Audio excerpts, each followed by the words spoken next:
Hammaga salom do'stlar. Siz bilan Ubaydulla Omon. Qarang. Bugun 1-may.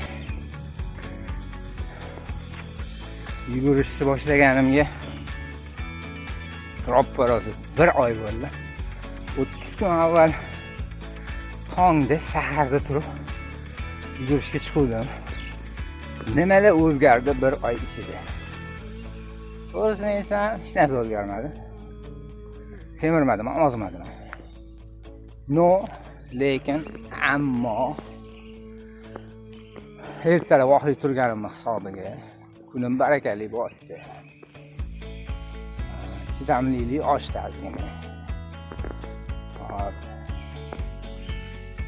1-maydan endi yana keyingi 30 kunlik challenge boshlayman. Nima qilaman? Birinchi oldin 10-20 ta ajmaniya prisidaniyalar qotgan bo'lsam, endi bugundan 50 ta prisidaniya, 50 ta ajmaniya, oyoqni qo'shib olamiz. Kadrni qo'yib olamiz mana shu yoqqa.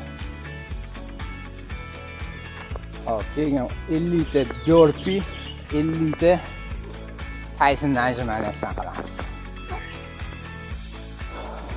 Xohlasa shunaqa gaplar. Bu oygi challenge ashir bomba bo'ladi, xudo xolasa. Har kuni videoni qo'yib boraman.